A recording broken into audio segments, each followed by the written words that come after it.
Welcome to the Heart Rate Variability Podcast. Each week we talk about heart rate variability and how it can be used to improve your overall health and wellness. Please consider the information in this podcast for your informational use and not medical advice. Please see your medical provider to apply any of the strategies outlined in this episode. Heart Rate Variability Podcast is a production of Optimal LLC and Optimal HRV. Check us out at optimalhrv.com. Please enjoy the show. Welcome, friends, to the Heart Rate Variability Podcast. I am Matt Bennett, and I am excited to explore a topic that, I'll be honest, I don't know a ton about, but I'm so excited. Dr. Judith Anderson said, you got to talk to Dr. Chan about her work on heart rate fragmentation. So I've been nerding out a little bit of this, preparing for this episode. But Dr. Chan, welcome to the show. I would love just to start us out, just a quick introduction of yourself and your work. Yeah, thank you. My name is Dr.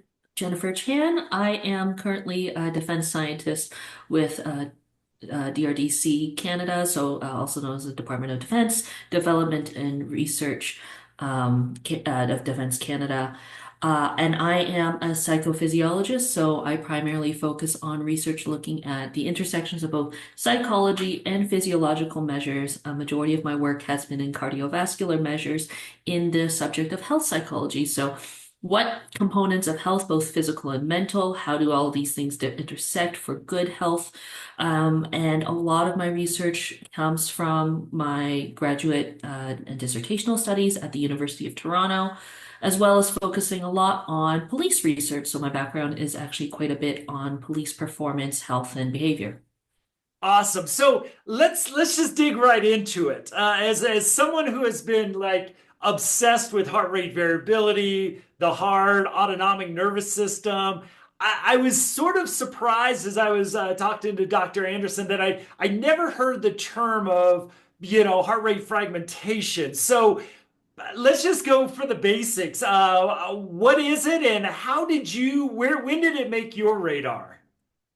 Yeah, so heart rate fragmentation is a relatively new concept. I cannot take credit for it. That is the good work of from Harvard Medical Research, Doctors Madalena Costa, Roger Davis, as well as Harry Goldberger.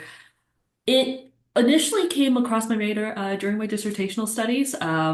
I, like many individuals, was very affected during the COVID pandemic through my research. A lot of my research, while I've done some cardiovascular research before, I actually departed away from it during my graduate studies because of the different issues we would have with measuring cardiac activity, especially in the field with police officers. So we're often going in the field with their training, they're running around, we're dealing with movement and sweat and just even Bluetooth connectivity, trying to keep up with all of those things.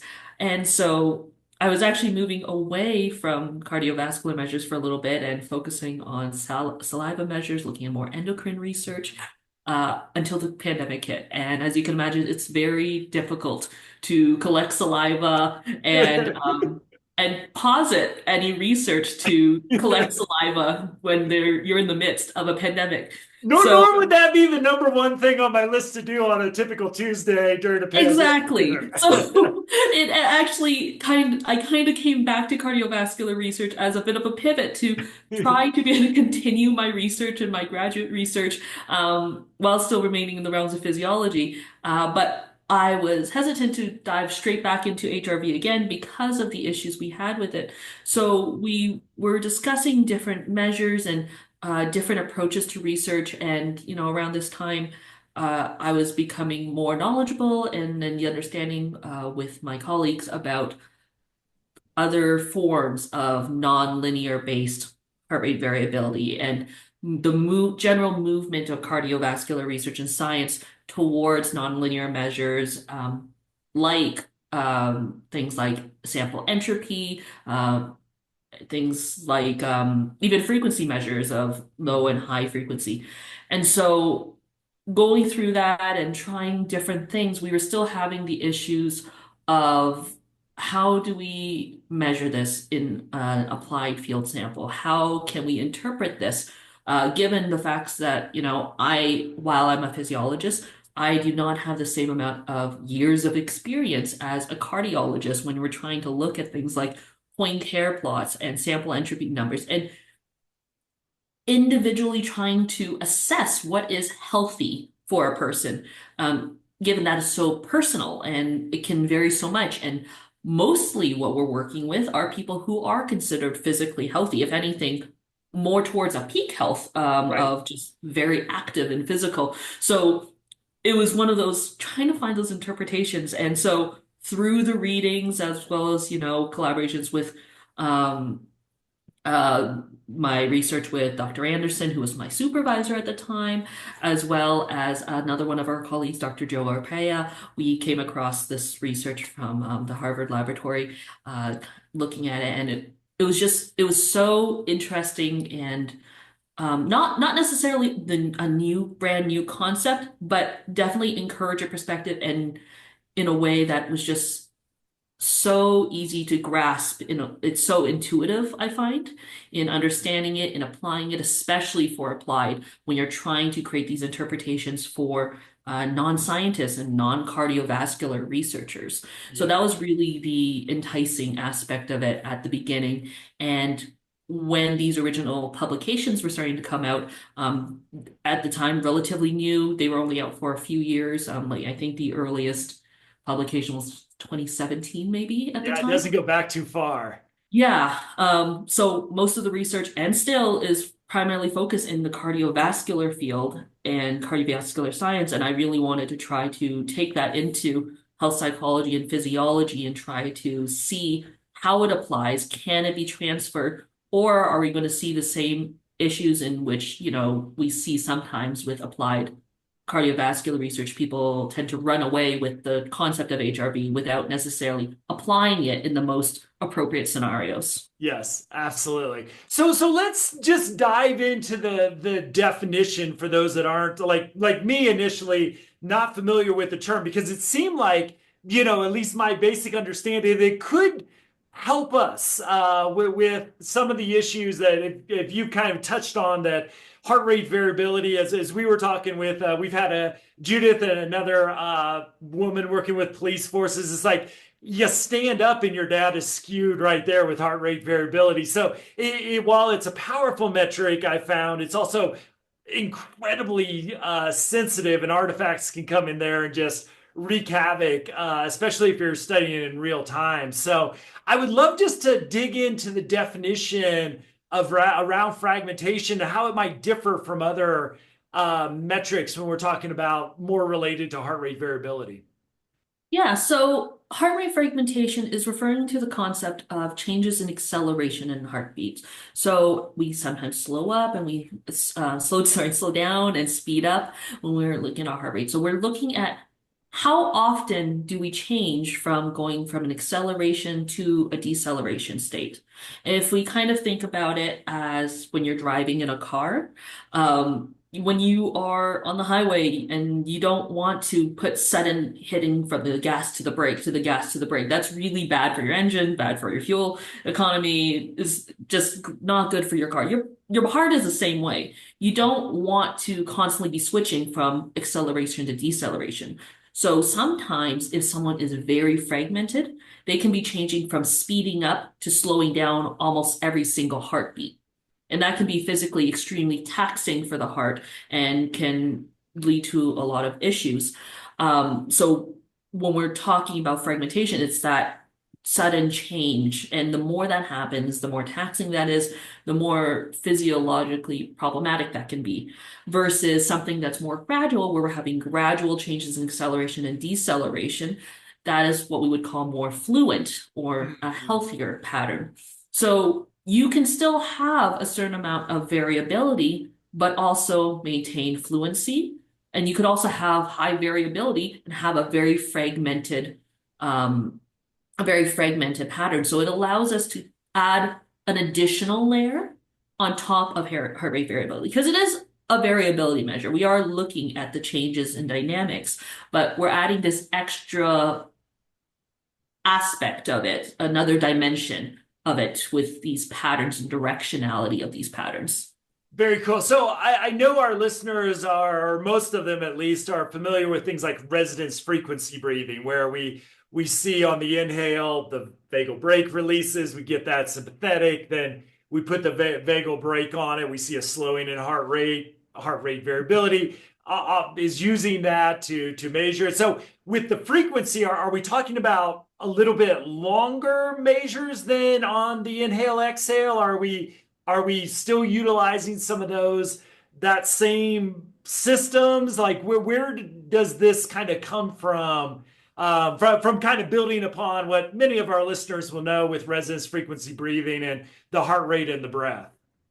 Yeah, so a lot of resonance frequency breathing is, as you've probably discussed, very dependent on vagal mediation or this vagally driven activity.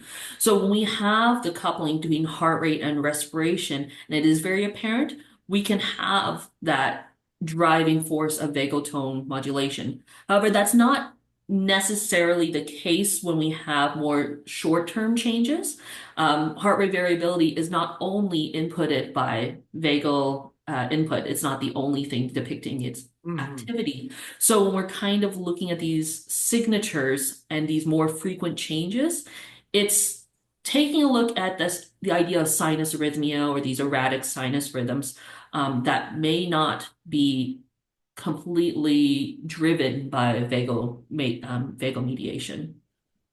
Great. So is it what if it's not that what is it? What are we looking at? That I mean, I could imagine like you said, driving on the interstate, and somebody cuts you off in traffic. That would Mhm. probably we know that puts your system into probably hopefully the flight response and gets you to Yeah. safety. But what is sort of behind that the fragmentation? I am sure it may not be just one thing, but what are we seeing when we see? I would assume, if I'm using the term right, increased fragmentation. Yeah, so as far as the exact biological mechanisms, there's still research being understood, trying to understand what exactly, if I had a pinpoint, I say, okay, is it a valve? Is it a specific node in the heart that we can use and measure? It's not necessary. We haven't necessarily determined that aspect of it yet, but what we do understand it as is that when you have this high level of fragmentation, it's representing a overall output of dysfunction in your cardiovascular network. So we're seeing that this coupling of, physiological activities, both with your heart and your breathing, they're breaking down. We're not having that resonance. We're not having that matchup. So we're having this literal dysfunction and physiological breakdown of some or many components of this network that is starting to emerge that exceeds your physiological capability to adapt or respond appropriately. Gotcha. So maybe a sign of going out of homeostasis at that point and struggling Yeah, to adjust in some ways. yeah, absolutely. I mean, our body works on, waves of patterns. We love resonance. We love those predictable waves of pattern. And heart rate is another one of those frequencies, right? We have that continuous. So if you are in a fluent state, you are getting those gradual change in, sinusoidal patterns, but a fragmented pattern breaks out of that frequency. It breaks out of that rhythm. So yeah, that's a really good way to match it. Excellent. So do we see, correlations between like whether it's RMSSD or a frequency domain? Do we see a relationship there between the, fragmentations? And I would assume oftentimes lower heart rate variability, but I don't want to assume too much because so is there any relationship there? Or are we talking about sort of separate entities that may be telling us a little bit different information about our current state? I think that it's a little bit more nuanced. They are inherently tied together because they're both time domain based variability metrics. So inherently they are tied together. You have more fragmentations and, more fragmentation and lower HRV is less healthy. Hmm. But higher HRV and lower fragmentation is more healthy. I think the ways that it can separate, and so far in the research has been showing, is that we're trying to look at healthy activity and we can see a bit of a departure of how well it can discriminate healthy versus unhealthy individuals. So, for example, RMSSD in healthy versus cardiovascular, individuals with cardiovascular disease or issues, we know that it can discriminate quite well between the two sometimes in these distinct groups. However, it can be more difficult for things like frequency domain measures. It can be more difficult for things like the PNN 50. Yeah. What we're seeing with fragmentation is that it's actually much better at discriminating healthy versus non-healthy groups. So we're seeing that direct translation from unhealthy activity to unhealthy physiological outcome that may not be representative from other HRV measures. I mean, we have that paradoxical relationship where as individuals get older, their HRV also gets healthier, it gets higher and better. And so when we have these paradoxical relationships, it kind of suggests to us that maybe it's not working in the best way as intended, or maybe it's also not working in the most efficient way for our interpretive and applicative uses. So that's kind of where it starts differentiating from each other, but they are both based on the same idea that there are certain patterns or certain activities that trend towards health. So with the fragmentation, one of the things I love and is sometimes frustrating with heart rate variability is such a generalized measure. We have a joke on the podcast of a drinking game, but a healthy drink, of course. Google HRV and anything and see if you get a peer-reviewed journal article, if not a meta study that's coming out. But, so on one hand, it's an amazing generalized measure of health and wellness. On the other hand, it's hard to say, okay, is this because I took a long run yesterday, or that I'm dealing with mental health issues? Like, that there's those two sides of this equation that are hard to distinguish unless you have been taking your heart rate variability every morning, like I have for like the last 10 years. So you start to learn that, but it takes that time to do it. So are we looking with the fragmentation piece? Are we looking at, does it do like HRV does and go beyond just cardiovascular health? Right? It sounds like we're also potentially measuring autonomic nervous system health, mental health. Is it sort of universal in the same way as HRV? So that's actually a lot of what my dissertational research, and we actually have an article in the works under review right now, looking into its application outside of cardiovascular health. So what we were looking at in our research was, could this predict or could this just be sensitive enough to discriminate mental health differences across individuals, especially not just mental health differences in people who are clinically differentiated, because we know that people who are, once they hit a clinical level of any form of health issue, they typically are physiologically quite different. Right. So I was really interested again in this gray area of these are individuals particularly healthy. And so what we did for my dissertational research is that we looked at undergraduate students and had them self-report to different mental health characteristics. So we put them through, we had them self-report on symptoms of anxiety, depression, PTSD, as well as general stress. And based on that, we were able to come up with a group that we referred as our typical or healthy group, quotes on the around the healthy, Yeah. who didn't surpass the thresholds for any of the mental health symptoms, or individuals who we called our probable mental health group, who surpassed the thresholds for one of either PTSD, depression, or anxiety. And what we did is we measured their responses to baseline relaxation versus slightly cognitively stressful tasks, not necessarily stressful emotionally, but just made them work and think a little bit. Yeah. In our case, we used just a short mathematical cognitive test, and as well, I think we did. Um, almost like a Stroop paradigm of connecting, emotional faces to expressions.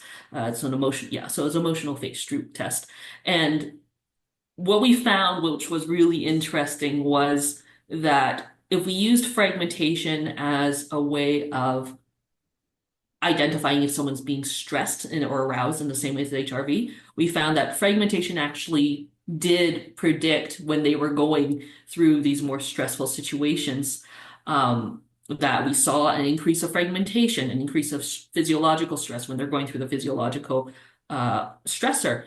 And what was really interesting was when we tried to compare the groups of the students who had probable mental health symptoms versus the healthy group, was that the individuals who had probable mental health symptoms actually were less reactive to the stressor, in comparison to the healthy group. So we're seeing actually less changes in fragmentation, which kind of aligns with what we know about stress and in other physiological aspects. So we often see that individuals who have mental health symptoms have dysregulated stress responses. So they can either be a greater response or what we call a blunted response. So in this case, we were actually seeing individuals who had probable mental health, so not clinically diagnosed.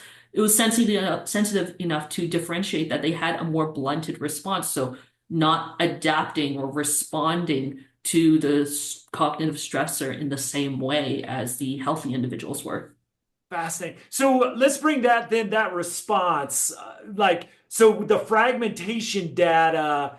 What were you? What I'm just yeah, just endlessly fascinated with what were you? So was the group that had was identified with mental health, uh, maybe not clinical, but in that group, were you seeing if they weren't as reactive, were you seeing less fragmentation in that Yeah, group? so we didn't actually, so when we compared just baseline fragmentation between the healthy and the healthy students and students who had probable mental health symptoms, they didn't actually differentiate on their baseline levels of Okay. fragmentation.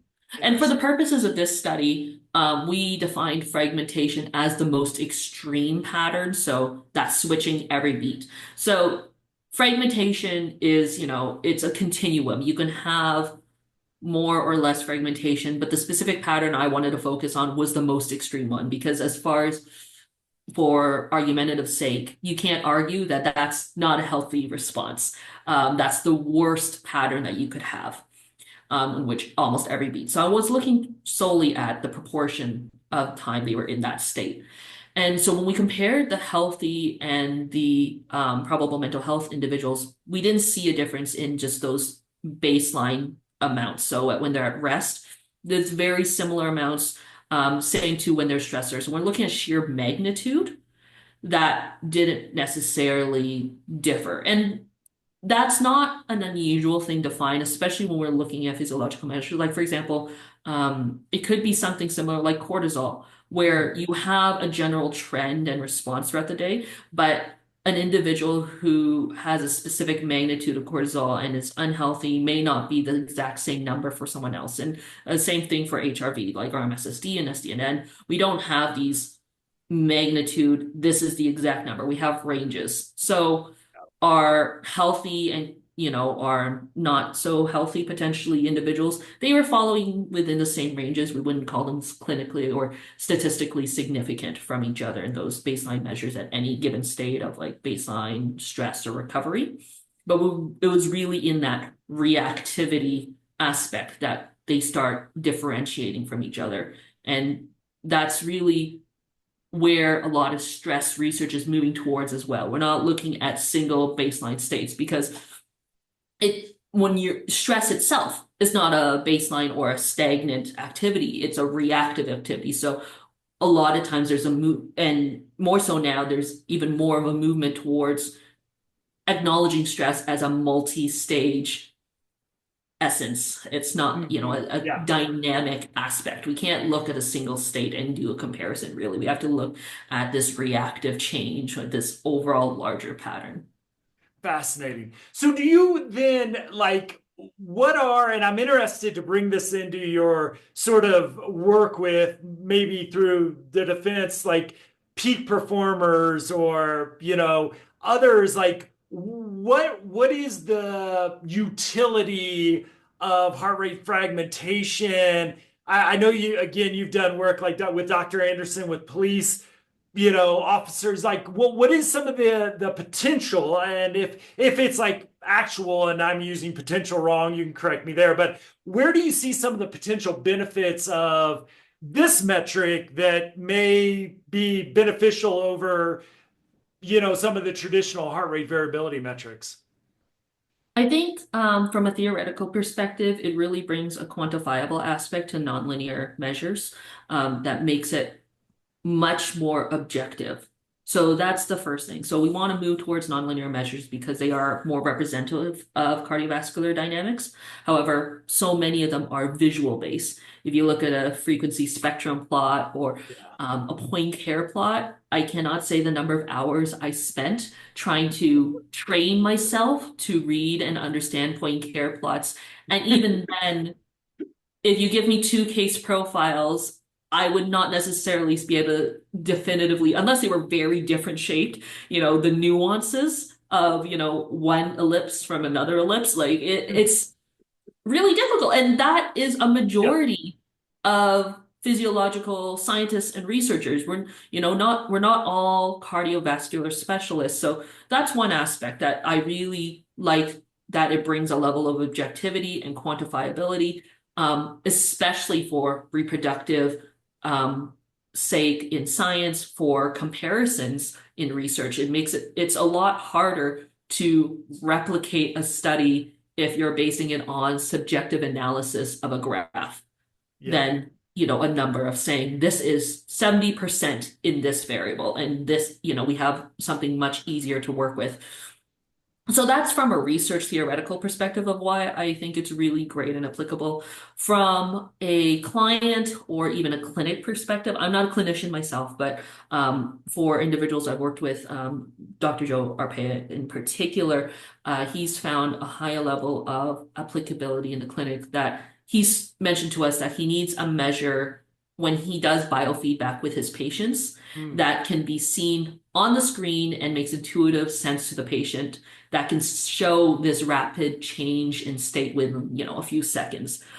Again, that idea of transferability, that translation aspect, it is very easy to see someone who is in a very fragmented state than someone who is, in a fluid state. And that's a lot easier than a spectrograph. I teach fragmentation very briefly to my undergraduate students when I was teaching at U of T. And these are students who necessarily may not have a full biology background or especially a cardiovascular background. They're coming into this with, I know what HRV is because I wear an Apple Watch and it's a stat that Right. gives me. And I will throw up onto the slide this great example from Costa of a patient with heart disease versus a patient who is healthy, and it's an ECG. And I say, okay, tell me which patient is the unhealthy one? And they look at it and we're like, the bottom one, because that one is in the red slide. Yeah. That's the only differentiation. And Yeah. then I'll throw up their a graph of their NN charts or their, end-to-end values. And you can see this fragmentation. You can see the actual movement and acceleration. And then I say again, which one looks healthier? And they say, oh, well, it's the one that looks way more erratic and looks kind of all over the place. And just from that, that these are people who have been exposed to it for less than 5 minutes, and Yeah. they can immediately say, that's the one, that's not the healthy one. And this is how I can identify someone who's not doing well.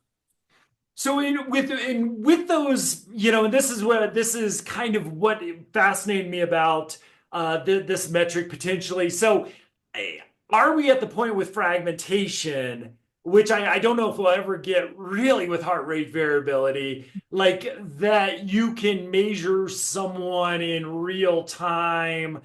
Can we have a police officer run through a active shooting scenario drill and measure fragmentation in any meaningful way? Is it allowing us to kind of get to that level, or are we still a little bit out? from that? I think we're not necessarily completely there quite yet. I mean, there's still the same issues of movement that's, measures are limited by the technology that can be used. And so with something like an applied police scenario, our major issue again is movement. And Yeah. you Okay. can get fragmentation simply because a signal is connecting or not connecting and creates a different interpretation of what those patterns are because we do require patterns, meaning, you need a few heartbeats in a row to be able to come up with a subsection of pattern and to see how that repeats and moves on. So I wouldn't say necessarily it's quite, let's throw this in the field and we can just grab this immediate aspect, but it is to the point where I would say is at a similar level of, I would say, HRV measures that exist already in feedback and speed, in which we can say very immediately, we can put someone in a chest band, have them go through their scenarios or whatever test they're doing, and just feed that through our calculations to be able to quickly identify, okay, this is the percentage that you were in this state. We can identify at what point you were in the state, in during which sections were you in it more than less, so we can definitely, from a comparative sake, I think, do it just as efficiently as, RMSSD or SDNN nowadays. So it's kind of right there with the research is it's not ideal, but given us we can gather some information there and hopefully Yeah, take it out. absolutely. I think from like just like a literal usage phase, it very much can be. The means to be able to calculate it is not exactly widely spread. So there isn't, for example, a an app that you can have right now that can just calculate fragmentation for you. It's a really straightforward calculation, but it's also just not widely available at this Yeah, well time. that's what's been in my head. Like, with the optimal HRV app, at the end of the 3 minute morning reading we do where we try to get people to sit still for Mhm. all the reasons we're talking about. You have RMSSD, SDNN, we give the max min just in case you're interested. I don't know how many people know what that means, but so if you think about, let's just take like a 3 to 5 minute, you know, HRV reading. Would heart rate fragmentation sit well within those other metrics? In other words, like if we were would you suggest this very energetic person who's really excited about HRV and has got this little app thing going? Do you see in the future that this would be a metric that sits alongside of those metrics, and gives us a little bit? I think the answer is yes to this because of what you already said, but gives us a little bit more different information than the other metrics do. Yeah, absolutely. I'm not in a state to be saying that, oh, fragmentation is be all end all, and we're going to replace everything we know with Right. this one measure. I think, if anything, the existence of this measure and the continuously emerging research is further proving that we need to be a little bit more nuanced in the, how we interpret HRV. We need more than one measure. It's not a good idea to have one measure in general for HRV. We're still at the state that we do need to have multiple measures to create a more a complex it's a complex interpretation, but it's also a complex activity. Yeah. You Yes. can't have something that's very complex be measured by a single measure and a singular way of calculation, especially something as complex as health. So I encourage the use of this to be added to toolkits of HRV to add that extra dimension, to add that extra level of interpretation, especially when we can see conflicting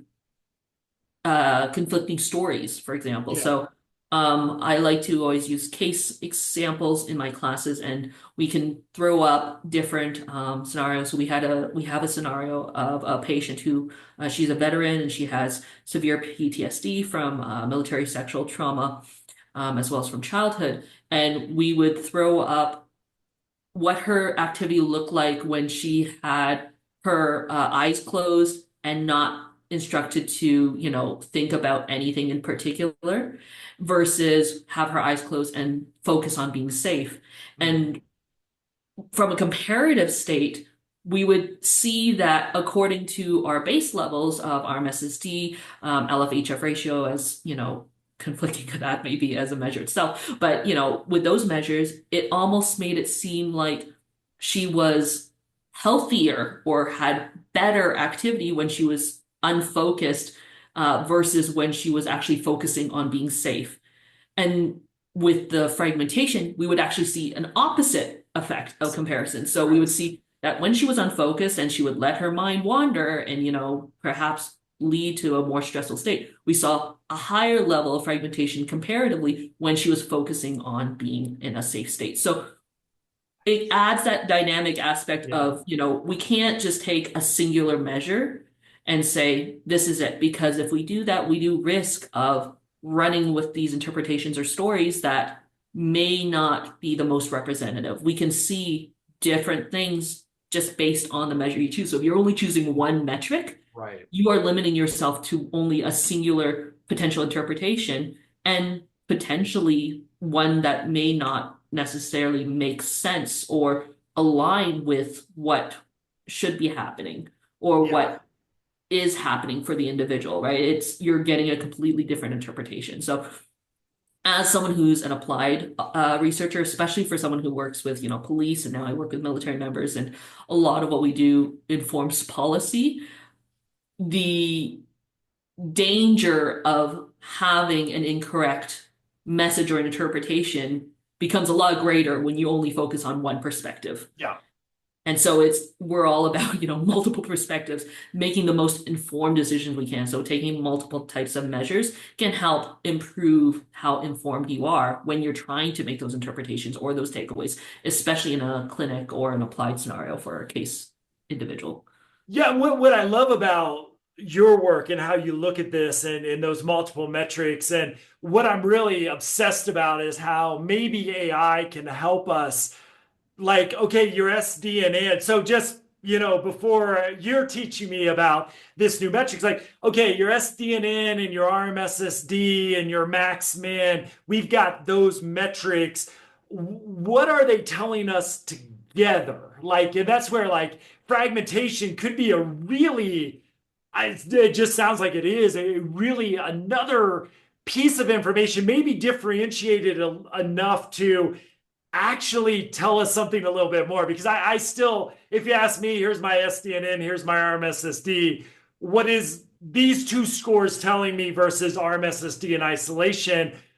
Whew. I might be able to take a guess, but I don't think it tells us a whole lot more. It may tell us a little, but I think you need almost something like AI to go in and really do that analysis behind the scenes. And that's why your work is so exciting, is that it might give something a little bit on a little bit removed, but that is actually a strength because it gives us more information than something just a little bit different like SDNN and RMSSD. Yeah, it's really interesting. And I mean, I'm not by any means an expert on AI or machine learning, but it's really interesting considering the limitless of potential of what AI could theoretically do, to really pull and disentangle the different complexities and nuances of it. We kind of talk in theory in the lab about the idea of using heart rate fragmentation as a way of almost creating a cardiovascular fingerprint, as we like to call Mhm. it, Oh, of fascinating. activity in individuals. Because if we're looking at literal patterns, I can draw the pattern that someone actually is making based on their acceleration and deceleration. And that can goes into the whole aspect of symbolic dynamics, which is a whole separate thing to talk about. But as far as like interpretive sake, well, enough that's interesting, in which, we're decreasing the emphasis on the sheer magnitude of change and more focused on the change itself and the change of direction. Awesome. So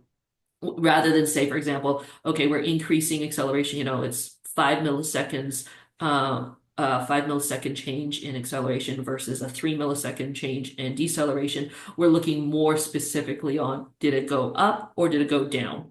And by Mm, what thresholds do we yeah. apply to it? we can create these visual patterns of actually seeing that fluency and fragmentation. So I think that potentially, given that AI is limitless in its application and potential use, it would be really interesting to see if there was a way combined with what we understand about the different metrics to create that idea of a digital, Yeah. like a cardiovascular fingerprint. I think that would be really cool. Yeah. And if I let my like sci-fi brain go into it, maybe a little scary, but also very cool. Yeah, yeah, it'll either destroy us or tell us more about our heart rate variability and cardiovascular health. Well, one or Yeah. the other there. So I do want to follow up on something you said because it struck me as like the second aspect of heart rate variability that really fascinates me, and I know a lot of our readers is heart rate variability biofeedback.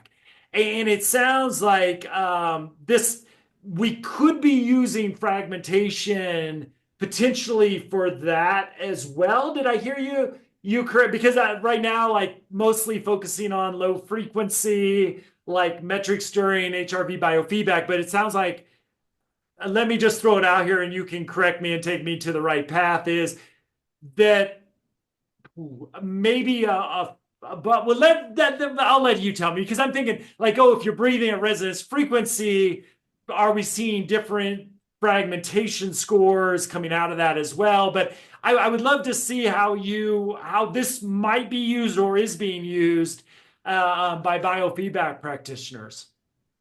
Yeah, so in general, we actually it wasn't the primary focus of the study because Mhm. it wasn't designed in that way. Um, but when we were looking at the students, we actually did incorporate a portion of kind of teasing into resonance frequency a little bit. So after, before they got stressed out, we had them go through different breathing rates and to say which one does feels physically most comfortable to you. Because at least from what we've been able to tell, and we're doing ongoing research, people are relatively good at identifying what's a comfortable breathing rate, and we posit that a self-identified comfortable breathing rate is oftentimes pretty close to your actual resonance frequency. Um, and so what we actually found was that individuals who, after they went through the stressful scenario, were then recovering, and we gave them a breathing triangle in which they were following that breathing rate. We actually saw a significant decrease in fragmentation, not only from experiencing stress, but also a significantly large decrease in fragmentation from baseline. So when we would just told them, breathe however you want. We're not going to tell you to breathe. Just sit here for, Yeah. 10 minutes, do whatever. We actually did see with resonant frequency breathing or this idea of paced breathing, paced recovery Yeah. breathing, this decrease in fragmentation. And this was observed for both the individuals who were healthy and the individuals who had mental health threshold or surpassing threshold level symptoms. Awesome. So potential. If I'd say there's potential implementation that for that biofeedback arena as well, which is really cool to Oh, see. absolutely. Yeah. Awesome. Honestly, a lot of what we've done comes from the biofeedback aspect, and its practicality and uses in biofeedback. And that's why it's so useful, especially in clinics for patients. Just again, that visual aspect that of showing that to patients because it's more difficult, I think, to show resonance frequency sometimes to patients or participants who are not versed in it, Mhm. especially if you've seen some of the live biofeedback screens. They're either oversimplified, in which you get a little like green light if you're doing Yep. it well, even though they're not necessarily certain of what they're doing well, or they get something that's overly complex where they're seeing those sinusoidal waves and they're like, oh yeah, Yeah. it's matching up, and you don't necessarily aren't necessarily mentally ready to Yeah. look at something like that, right? Especially for someone who's not familiar with looking at that every single day. Yeah. Yeah. That's awesome. So I one of the things that I just love to get, I'll just throw this out here. You don't have to even respond to it. But what I was really excited about with some of this work is a little bit of frustration of mine, even though the shoulders of the researchers that you and I both stand upon I think we would both celebrate the heck out of them tremendously. But I've been a little frustrated that, as I got into HRV probably about 7 or 8 years ago now, there was this like European paper that was put out that defined it's kind of a Bible in verse of heart rate variability. It defined the different metrics. And I was really kind of surprised that maybe the low frequency, high frequency metric is going out.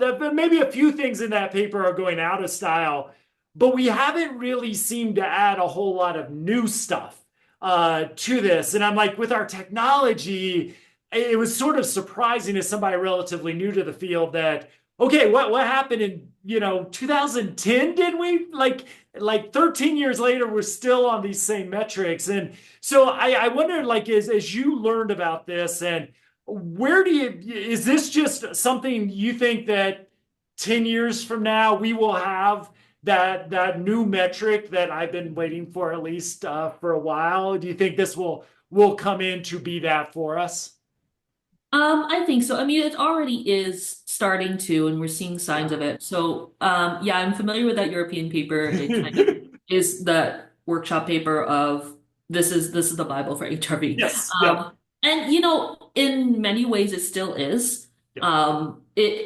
It really identified HRV and its uses for discriminating cardiovascular health, and that can't be disputed. It absolutely is great. And Yes. it also, though, and the key thing I think about that paper is it does get into its own caveats of we are measuring people who are laying down, Yeah. not moving, they are awake. They have either they're fine in health or they have a clinical level of cardiovascular disease that is, impeding with their life Yeah. and potential mortality. So we can't necessarily work with this, alone. They mentioned in their own measures, right? This alone is not enough. You need oxygen, VO2 levels. Yeah. You need respiratory rates. You need all these specific conditions in order to make this work. So they self-identified Oh the yeah. Yeah. limitations of it in that.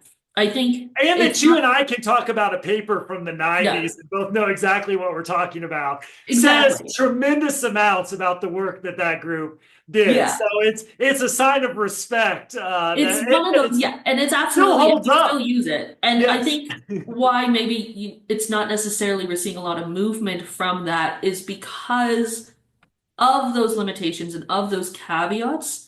We're still, I think, in the phase of research as it goes, in which you get something that's considered gold standard, Yeah. and then everyone starts, and then it gets moved into the different fields and being used as the gold standard and not necessarily being disputed. So you're not necessarily having non-cardiovascular scientists come back and say, okay, this is not the best thing we can do about it, but we're using it anyways.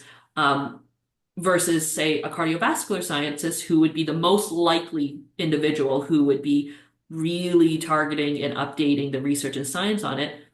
For their uses, HRV is great as it is. It is great for discriminating cardiovascular health. That's what they need it for, and that's so when you're building on it, it can necessarily, change and updates like fragmentation come from an as needed basis, right? We invent things based on need and change, and fragmentation is addressing the aspect of adding objectivity to a nonlinear measure. That's what it's addressing. That's what it's adding to. So we are seeing, though, it getting pulled in, and I would imagine, like any of those gold standard papers, they usually update themselves once every, 10 to 20 years, usually, is usually the cycle for those gold star review papers. And we are seeing, though, fragmentation being pulled in other fields of aspects of identifying exists. This is something that we're looking at more closely, but we just haven't gone there in research yet. There's always a catch-up time, Yeah. because even from the state of publication, which is the earliest time that you Yeah. can encounter it, to go from, okay, let me read this, let me understand it, now let me develop a study, collect a study, analyze results, and publish it. And that can be, that can be a year's turnaround. I think when I initially conceived the study would have been in 2020. So it's already been, 4 years, Yeah. and we're still in the, review and feedback phase of publication. So the turnaround can be really slow. Yes. And so dissemination, and all of those aspects, I think is really can be what holds things back. But it is adapting and it is changing, I do believe. Yeah. Awesome. Well, let me start to wrap up with this question because I'm fascinated about your answer for this is if you were to look ahead 5 to 10 years, being on really, there's a handful of people kind of working on it, you're spreading the awareness of it. Where do you see fragmentation? Where do you think we'll be? Like, if I have you back on the show in 5 years, what are we going to be talking about? And this is, by the way, for our listeners, all Yeah. speculation. We hold nobody accountable for their answers on this question, but just kind of if you look out, what are some of maybe your hopes, your where you get excited about what this where this metric might go in the future? Yeah, I think optimistically, I would really like to see the research into the biomechanisms of heart rate fragmentation and to see exactly are there specific portions of, the autonomic nervous system or of the heart itself that we could use to help better understand what causes this output rather than just, the broad stroke of, well, it's dysregulating, it's dysfunctional. Which, that specificity is so lovely. Of course, though, we don't always get what we want when it comes to Yes. this kind of science. But I think that's one aspect I would really like. I think in 5 to 10 years from now, I think there will likely be a lot more papers that will be attaching heart rate fragmentation, I can see, to stress physiology and to psychology and health in general. I think the part of me that is a little cautious is the concern of it running away in the same thing that, in the same way HRV has, in which, we can see the immediate consumer aspect and use of it. And we grab this measure and then we pull it out of context. And next thing you know, we have, a wrist-based device that claims, that has, the Cardiovascular Society backing it as like medically grade safe, which I have, a whole opinion about, as well as, this metric that is so individual and is great in very specific scenarios, but you're not going to be using it in any of these specific scenarios. So that's, I think, my like slight concern or like word of caution or something like that in my, Yes. my Yes. withered years of like probably 35 at the time. And so that I think that I'm really interested to kind of see how this will change and add to what we know about HRV and how we look at health in general in a way that's usable for the average person in a way of that idea of health maintenance. I mean, like cardiovascular disease is, I think, the top, if not in the top five causes of mortality, Yeah. according to World Health Organization. So it's very much something that is needed and and requires ongoing regulation, ongoing maintenance, or ongoing, vigilance. That just cannot be supported by the current healthcare system. So anything that can allow us on the other side of that, of like, that's the great thing about home devices and wristwatches. It allows an individual to at least have some form of agency over their health and some form of being able to really track and better understand themselves in that way. I love it. And yeah, as somebody who like has dedicated themselves to staying in the very narrow part of it would be so nice to make up like a readiness score or something that I didn't have to justify how I made it up. And I think that there's been I was getting frustrated with that with heart rate variability is but the boring thing then you have to give an RMSSD score which like maybe 0.01% of the population know what that means. So it's that tricky balance where we're at with this. But I know that what you're doing, I'm a big fan of. I think that this is so exciting that we're on the edge of something new in here, and there's this I believe what my hope and aspiration is, it gives us that nice little chunk that if you take a reading a couple times a day or in the morning or maybe integrate into your biofeedback practice, it's giving you a different piece of information that helps to fill out the whole. And that's where I've been a little bit frustrated with, like, just trying to figure out, okay, if we had an SDNN and an RMSSD score, and what do those two scores tell us if you put them together and you analyze them together? Maybe a little bit on parasympathetic. I don't. I've studied it, and I probably couldn't tell you. And doesn't really mean anything. And this is where I love bringing in your work. I think there might be some good meaning there that can really help people. So you've got a fan here, and please know that as your work continues in this area, you always have a place to come to because I'm very fascinated with what you're doing. So I just want to thank you and thank you for the work. Thank you so much. Awesome. And as always, you can find show notes. We'll put some information about Dr. Chang in the show notes of this article as well. And you can find that at optimalhrv.com. So thank you, everybody. And as always, I'll see you next week.